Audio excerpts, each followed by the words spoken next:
꼴찌 디자인에서 파격 변신을 한다고요? 기아차가 만든 차량 중에서 가장 가성비가 높은 차량은 누가 뭐라고 해도 니로죠. 효자 차량이면서 광고도 보기 힘들지만 국내에서 꾸준하게 잘 판매가 되는 차량입니다. 그런데 말입니다. 공통적으로 말하는 단점이 딱 한 가지가 있어요. 바로 디자인이죠. 디자인이 확실하게 변경됩니다. 지금 보시는 차량이 콘셉트.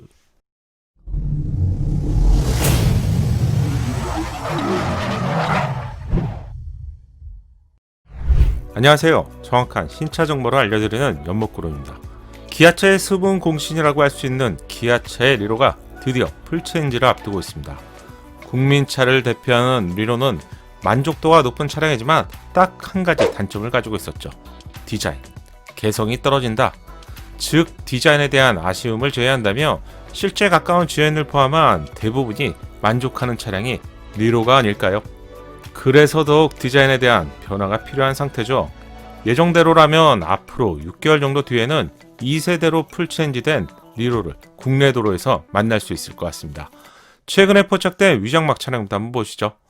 국민차를 대표하는 리로의 위장막 차량이 새롭게 포착이 되었습니다. 다른 설명이 필요 없을 정도로 전면부 헤드램프 디자인으로 보이는데 엽기 또는 파격 그 자체네요. 화물 차량도 아니고 지금까지 여기 위치에서 이렇게 큰 헤드램프 디자인을 좀처럼 볼 수 없었습니다. 헤드램프로 보이는 디자인이 너무 파격적이라서 위장막을 덮고 있지만 벌써부터 호불호가 나뉘게 될 것 같네요. 다시 보아도 다른 설명이 필요 없을 정도로 전면부 디자인은 엽기 또는 파격적이네요. 디자이니스트 기아라고 할 정도로 설득력이 높은 디자인을 그동안 선보인 기아차에서 마치 현대 차량처럼 새로운 디자인을 시도하는 것일까요? 원래라면 지금쯤 한참 소식이 있어야 될 차량인데 올해 하반기에 출시 예정이었다가 내년으로 출시가 연기된 투싼의 강력한 경쟁 차량이죠. 스포티지의 경우도 비슷한 디자인이 적용된 것을 아시나요? 최근 국내 주차장에서 포착된 스포티지의 경우도 헤드램프 디자인이 니로와 유사한 것을 확인할 수 있습니다. 그렇다면 앞으로 출시될 기아차 SV에서 이런 디자인을 공통적으로 보게 된다는 말이겠죠. 디자이니스 기아차가 이런 디자인을 밀고 있는 이유가 있겠죠. 기아차의 디자인을 믿어보겠습니다.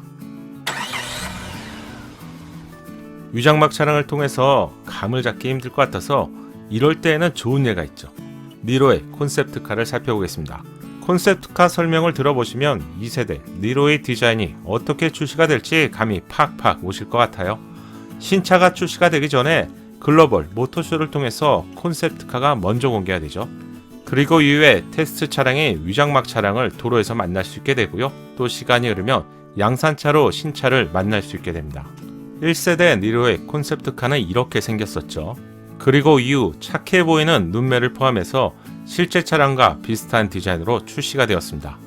콘셉트가 좀 더 스포티하고 이쁜 디자인인데 양산차에서는 디자인의 기술적인 문제보다는 비용적인 문제로 너무 순진한 디자인으로 출시가 되었던 것 같아요.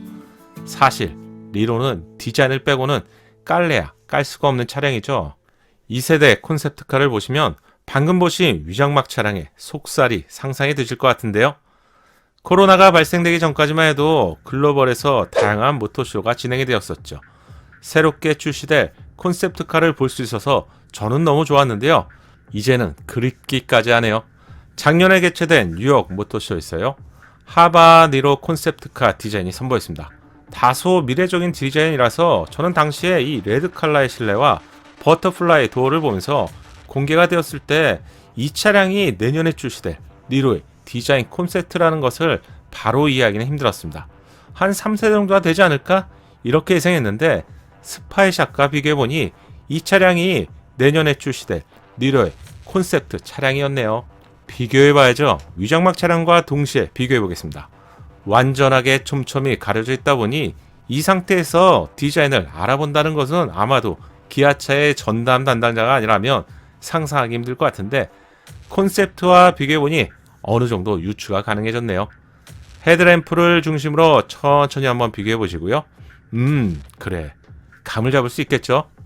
이마부터 보시면 기존의 리로와는 다르게 앞으로 툭 튀어나온 것을 알 수 있습니다. 현재 리로가 착해 보이는 이유가 있는데 이런 디자인 차이점 때문이죠. 완만한 보닛의 라인이 그릴과 자연스럽게 연결되기 때문에 착해 보이는 디자인이 만들어진 것 같습니다. 하지만 최신 차량인 기아차의 SUV를 보면 공통 디자인 요소로 보닛과 그릴이 각지게 떨어지는 새로운 디자인이 적용되었습니다. 소형 SUV에서 이런 디자인이 적용되면서 최고 대비 강인한 전면부 인상을 만들게 되는데 셀토스의 높은 인기가 디자인의 필요성을 잘 말해주는 것 같네요. 또한 최근에 출시된 소렌토에서도 이런 디자인 요소를 발견할 수 있습니다. 다시 볼까요? 2세대 니로 역시 이렇게 이마가 앞으로 돌출된 디자인이 반영되는 것 같습니다. 그동안 혼자만의 디자인을 걸었다면 니로도 드디어 패밀리 룩을 형성하게 되었네요. 보닛 위에 이 부분에는 엠블럼이 제공될 것 같고요. 기아차의 새로운 엠블럼도 시기를 보면 기대할 수 있겠죠. 헤드램프 위치는 바로 여기인데 디자인을 보면 대구경 원형 타입 램프가 제공될 것 같습니다. 콘셉트 차량을 보면 사람의 박동수를 형상화한 주간주행 등이 헤드램프와 헤드램프 사이를 한 줄로 연결하는 것을 볼 수 있습니다. 이 디자인을 보면서 총 3대의 차량이 생각나는데요. 첫 번째 차량은 셀토스입니다. 니로 콘셉트처럼 헤드램프와 헤드램프 사이에 주간주행 등으로 연결되는 디자인이죠. 두 번째 차량은 최근 출시된 카니발입니다. 펄스와 같은 주간주행 등 디자인을 여기서 볼 수 있습니다. 그리고 마지막 차량은 기아차를 대표하는 세단인 K5입니다. 세대의 차량에서 새로운 니로의 향기가 느껴지지 않나요? 다만 콘셉트와 완전히 동일한 디자인에 주간주행 등이 제공될지는 아니면 조금 다르게 수정이 될지는 이번 좀 더 지켜봐야 될 것 같은데요. 시간이 지날수록 양산차에 가까워지기 때문에 추후에도 집중적으로 알려드리겠습니다. 콘셉트카를 보면서 방향지시 등은 도대체 어디에서 제공되지? 주간주행 등의 하나로 포함된 바이펑션 기능으로 제공될까요? 현재 위장막 차량에서 방향지시 등은 보이지 않는데 주간주행 등과 함께 작동이 된다면 이렇게 상상해보니 정말 강렬한 느낌일 것 같습니다. 기존의 순진한 디자인의 리로는 더 이상 생각나지 않을 것 같네요. 어쩌면 안쪽에서 제공될 가능성도 있을 것 같은데요. 이 부분 현재까지는 제 상상이고요. 가볍게만 참고하시면 좋겠습니다. 측면부 디자인도 살펴보겠습니다. 전면부 디자인과 달리 측면부 디자인은 기존의 리로의 디자인 요소를 찾아볼 수 있네요. 비슷한 느낌이지만 C필러 쪽 디자인이 변경이 되었고요. 샤크픽과 같은 디자인 요소가 새롭게 추가되었습니다. 최근 출시되는 국내 차량의 경우 아반떼, 카니발, 투싼까지 측면부에 포인트 역할을 하는 디자인이 추가가 되고 있죠. 중저가 차량의 경우 이 부분을 검정색상 몰딩으로 처리하고요. 그 이상의 차량에서는 좀 고급스러운 메탈 소재로 적용하는 것을 볼 수 있습니다. 니로에서는 검정색상 몰딩이 제공될 것 같은데 단지 재질의 차이만으로도 고급스러움이 달라지죠. 이왕이면 메탈 디자인이 좀 더 고급스러운 느낌이라서 메탈로 정의되었다면 좋을 것 같은데 새로운 디자인의 휠은 방향성이 느껴지는 휠입니다. 다른 차량에서도 흔하게 볼 수 있는 디자인인데요. 현재 리로와 비슷하지만 디테일에선 조금 차이가 있네요. 사이드 미러의 경우 아쉽지만 플래그 타입이 아닌 A필러에 고정되어 있는 기존과 동일한 방식입니다. 방향 지시 등을 작동하면 점등이 되는 형태로 무난한 디자인이네요. 아직 출시까지 시간이 남아있기 때문에 디자인이 변경될 수 있지만 물량 투입이 자유로운 차량급이 아니라서 비슷한 디자인으로 출시가 될 것 같네요. 툭 튀어오른 것 같은 후면부 디자인에는 어떤 비밀이 숨겨져 있을까요? 뭔가 예사롭지 않은 디자인인데요. 기존 리로와 많은 차이가 있을 것 같습니다. 이유는 측면부 위쪽을 자세히 보면 테일램프 디자인이 보이기 시작하죠. 트렁크보다 위쪽에서 제공이 될 것 같은데 위치를 보면 볼보 차량에서 제공되는 것처럼 위쪽에서 제공이 되는 것 같습니다.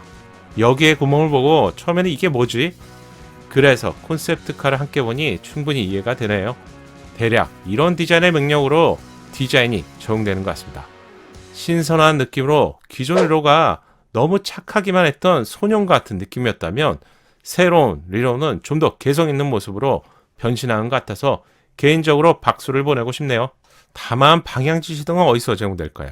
설마 범퍼 하단에서 제공되는 것일까요? 소비자는 범퍼에 위치한 방향지시 등을 극도로 싫어하죠. 아마도 기아차도 이 부분을 알고 있을 것 같은데 해외 수출 등의 법규 문제라면 충분히 열릴 수 있겠지만 국내 법규에 새로운 규정이 추가된 것이 아니라면 범퍼 쪽에 방향지시 등이 제공되는 이유를 명확하게 알 수 없습니다. 기아차의 디자인분도 보고 계실 것 같은데요. 이유를 댓글로 남겨주시면 감사하겠습니다. 지난 투싼 디자인 영상에서 투싼에 적용된 무선 충전기 위치에 대해서 사용해보면 불편할 것 같다는 의견을 알려드렸었죠. 설명을 드리고 나서 투싼을 직접 디자인하신 현직 디자이너께서 댓글을 남겨줘서 시원하게 궁금증을 해결할 수 있었습니다. 이런 점 너무 멋지죠? 왜 이렇게 설계를 했는지에 대해서 상세하게 댓글로 알려주셨는데 소비자가 원하는 소통이 바로 이런 것이 아닐까요? 현재까지 현대차 내부에서 직접적으로 소통하는 것을 지향하는 분위기라서 좀 쉬쉬하는 분위기로 저는 알고 있는데요. 스마트한 시대에 소비자와 직접적인 소통만큼 중요한 것은 없습니다. 궁금해하는 점이라도 어떤 방법도 좋으니 소비자와 적극적으로 소통하는 현대차 그룹의 모습을 기대해 봅니다. 아쉽게도 방향지시 등의 위치는 이미 정해진 것 같네요. 이쪽에서 제공되는 것 같습니다. 소중한 위장막 사진 감사합니다. 텔램프 디자인도 좀 더 선명하게 볼 수가 있는데 소형급 차량에서 세로 타입 헤드램프가 그동안 제공되지 않았었죠. 세로 타입은 크기를 강조하는 대형급 차량에서 주로 적용되는 디자인인데요. 새로운 리로의 텔램프가 어떻게 작동될지도 좀 궁금해지는 부분입니다. 이번 영상에서는 내년에 출시될 니로의 첫 번째 영상을 알려드렸는데요. 니로는 그동안 디자인에 대한 아쉬움이 컸던 차량에서 디자인만 잘 나온다면 높은 인기를 다시 얻게 될 것 같습니다. 사실 니로처럼 별다른 홍보 없이도 국내와 해외에서 잘 팔리는 차량도 보기 힘들죠. 새롭게 출시될 니로의 소식을 빠르고 정확하게 듣고 싶다면 구독과 좋아요를 부탁드리겠습니다. 기아차가 멋진 디자인으로 니로를 만들어주길 기원해봅니다. 연목구름의 신차 정보가 작은 도움이 되셨나요? 신차 정보를 가장 빠르고 정확하게 얻는 방법 아시죠? 새롭게 출시될 신차 소식이 궁금하다면 구독과 알림 설정을 하시고요. 알림 설정을 하셔야 기다리지 않고 자동으로 받아볼 수 있습니다. 감사합니다.